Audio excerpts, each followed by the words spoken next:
ফেরেশতাদের মধ্যে সব চাইতে সম্মানিত, ফেরেশতাদের মধ্যে সব চাইতে দামি, সব চাইতে প্রধান ফেরেশতা রয়েছেন 4 জন। বলেন কয়জন?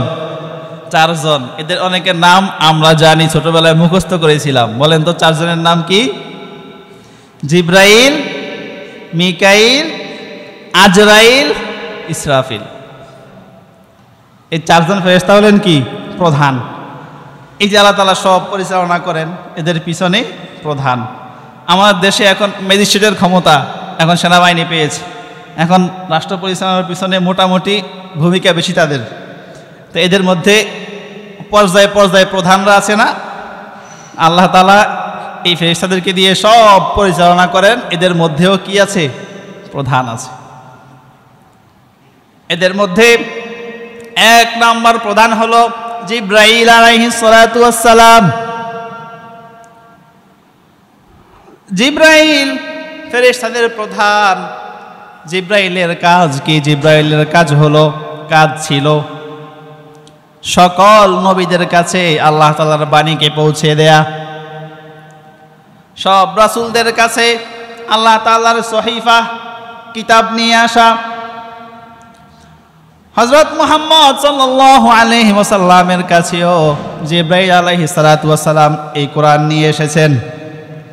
আল্লাহ রাসূল সাল্লাল্লাহু আলাইহি ওয়াসাল্লাম জিব্রাইলকে দেখেছেন জীবনে 2 বার। বলেন কয়বার? 2 বার। একবার দেখেছেন যখন প্রথম ওহী নিয়ে আসছে হেরা গুহায়, দ্বিতীয়বার দেখেছে সিদরাতুল মুনতাহা, সেখানে গিয়ে জিব্রাইলকে দ্বিতীয়বার তিনি দেখেছেন। সে বিস্তারিত আলোচনা। জিব্রাইলকে আল্লাহ রাসূল দেখেছেন। কেমন দেখলেন? জিব্রাইলের আকৃতি কেমন?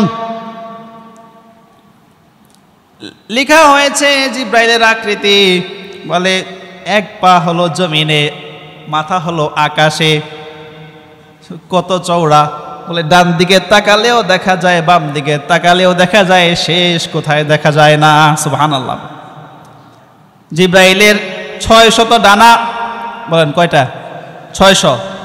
এখন জিব্রাইলের আকৃতি জানলাম, শক্তি কেমন এবার শুনেন। জিব্রাইলের শক্তি কেমন? বলে 600 ডানা জিব্রাইলের রয়েছে। কওমে লূত যখন সীমা লঙ্ঘন করেছিল, তখন তাদেরকে ধ্বংস করার জন্য আল্লাহ তাআলা এই জিব্রাইলকে পাঠিয়েছেন। জিব্রাইল আলাইহিস সালাতু ওয়াস সালাম কওমে লূতের সেখানে গিয়ে কওমে লূতের এই জাতিকে ধ্বংস করে দেওয়ার জন্য জিব্রাইলের শুধুমাত্র 1টা পাখা ব্যবহার করেছেন। বলেন কয়টা? 1টা পাখা হলো কয়টা? 600। ব্যবহার করেছেন কয়টা? 1টা। তাও 1টারও কি সব শক্তি ব্যবহার করেছেন নাকি? যতটুকু প্রয়োজন এতটুকু করেছেন। পরিণাম কি হয়েছে?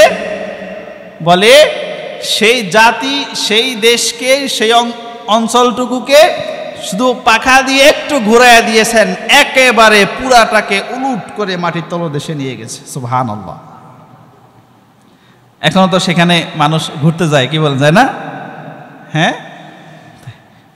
এখন সেটা সাগর, সেটাকে মূলত উল্টিয়ে দিয়েছেন জিব্রাইল আলাইহিস সালাতু ওয়াস সালাম। কয়টা পাখা দিয়ে? 1টা পাখা দিয়ে কোন রকম একটা বাড়ি দিয়েছেন, শেষ। আল্লাহু আকবার। আল্লাহ তাআলা কত শক্তি একজন ফেরেশতাকে দিয়েছেন, এবার চিন্তা করেন।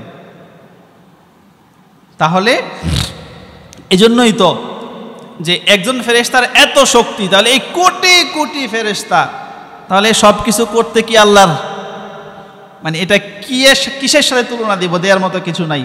এত তুলনাহীন সামান্য ন্যূনতম সময়েরও প্রয়োজন হয় না, আল্লাহ তাআলা সব কিছু শেষ করে দিতে। কি বলেন, ঠিক না?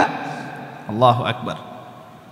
সম্মানিত ভাইয়েরা, এই জন্যই তো দেখেন না আজরাইল, সম্মানিত ফেরেশতা 4 জনের মধ্যে আরেকজনের নাম হলো কি? আজরাইল আলাইহিস সালাতু ওয়াস সালাম। আজরাইল আলাইহিস সালাম কি করে? বলেন, প্রাণীকুলের জান কবজ করে। যত প্রাণীকুল আছে এদের কি করে? জান কবজ করে।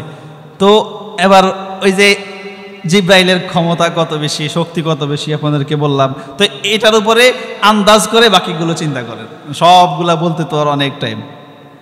তাহলে এই আজরাইলেরও আল্লাহ তাআলা এমন শক্তি, এমন পাওয়ার তাকে দিয়েছেন তিনি মুহূর্তের মধ্যে পৃথিবীতে লক্ষ লক্ষ মানুষের জান কবজ করে নিয়ে আসে। সুবহানাল্লাহ। আমরা এই মুহূর্তে এখন বসে এখানে আলোচনা শুনছি, আলোচনা করছি। তো দেখেন এই মুহূর্তে পৃথিবীর কত জায়গায় মানুষ মারা যাচ্ছে না? তাহলে এক এক দিনে, এক এক মুহূর্তে, এক এক দিন বাদ এক এক মুহূর্তে কত লক্ষ মানুষ পৃথিবী থেকে ইন্তেকাল করে। এদের সবার জান কবজ করে কে? আজরাইল। তো আল্লাহ তাকে সেই ক্ষমতা দিয়েছেন। সম্মানিত ভাইয়েরা, তো তাহলে এজন্যই আল্লাহ তাআলা এদেরকে ক্ষমতা দিয়ে আল্লাহ তাআলার সব কিছু পরিচালনা করেন। আরেকজন সম্মানিত ফেরেশতার নাম হলো মিকাইল আলাইহিস সালাতু ওয়াস সালাম। মিকাইলের কাজ কি? মিকাইল আলাইহিস সালামের কাজ হলো মানুষের জীবিকা নির্বাহ করার জন্য সংশ্লিষ্ট যা কিছুর প্রয়োজন হয়, নদী নালা খাল বিল, বৃষ্টি পানি এবং এই যে যত শ্যামল শাক সবজি ফল ফলাদি মানুষের জীবিকা নির্বাহের জন্য যা প্রয়োজন হয়, এই সব কিছু পরিচালনা করেন আল্লাহ তাআলা এই মিকাইল আলাইহিস সালামের মাধ্যমে। সুবহানাল্লাহ। তাহলে আমাদের এই যে জীবিকা, নদী ভাঙে, একুল ভাঙে, অকুল গড়ে, এগুলো সব আল্লাহর ইশারায় পরিচালনা করে একজন, তিনি কে? মিকাইল আলাইহিস সালাম। তাহলে এই নদী ভাঙন, এই যে জোয়ার বৃষ্টি, বন্যা বাতাস, এই বৃষ্টি, এগুলা সব কে দেন? আল্লাহ তাআলা মিকাইল আলাইহিস সালামের মাধ্যমে এগুলো করান। সম্মানিত ভাইয়েরা, তা আমাদের জীবিকা নির্বাহ করার জন্য আমরা যা যা করি, যত ফসলাদি, এগুলো সব পরিচালনা করেন কে? মিকাইল আলাইহিস সালাতু ওয়াস সালাম। সর্বশেষ হলো ইসরাফিল আলাইহিস সালাতু ওয়াস সালাম। ইসরাফিল আলাইহিস সালামের কাজ কি? ওনাদের তুলনায় উনি একেবারে ফ্রি। বাকি তিনজনের কথা যে বললাম, ওই তিনজনের তুলনায় এই ইসরাফিল আলাইহিস সালাতু ওয়াস সালাম কি? একেবারে ফ্রি। উনি শুধু সিংহা একটা নিয়ে কি করছেন? বসে আছেন, শুধু অপেক্ষা করতেছেন আল্লাহর আদেশের অপেক্ষা। ইসরাফিল আলাইহিস সালাতু ওয়াস সালামের কাজ কি? তিনি সিংহা নিয়ে আল্লাহর আদেশের অপেক্ষায় বসে আছেন। আল্লাহ তাআলা যখন আদেশ করবেন, আল্লাহ তাআলার আদেশের সাথে সাথে ইসরাফিল আলাইহিস সালাতু ওয়াস সালাম সিংহায় ফুৎকার দিবেন।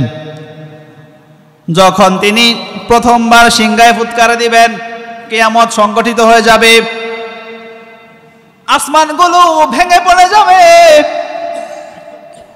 পাহাড় পর্বত এগুলো ধ্বনিত তুলার ন্যায় উঠতে থাকবে, চন্দ্র সূর্য গ্রহ তারা সাত আসমান একটার পরে একটা পড়তে থাকবে, সারা পৃথিবীর সব ধ্বংস হয়ে যাবে, সব উলটপালট হয়ে যাবে। আবার যখন ইসরাফিল আলাইহিস সালাতু ওয়াস সালাম দ্বিতীয়বার সিংহায় ফুৎকার দিবেন, তখন মাটি, এই মাটির ভিতরে যা কিছু ছিল সবগুলো বের করে দিবে। অর্থাৎ যত মানুষ এই মাটির সাথে মিশে গিয়েছে, মাটি সবাইকে বের করে দিবে, সমতল ভূমি হয়ে যাবে।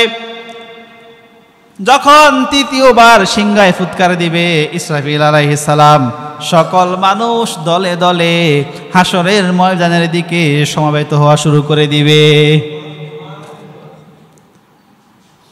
ইসরাফিল আলাইহিস সালাতু ওয়াস সালামের এই তৃতীয় ফুৎকারের মাধ্যমে সব শেষ হবে, এবার হিসাব শুরু হয়ে যাবে। এখন আমরা পরকালের প্রতি ঈমানের আলোচনার মধ্যে এই বিস্তারিত আলোচনা করব ইনশাআল্লাহ।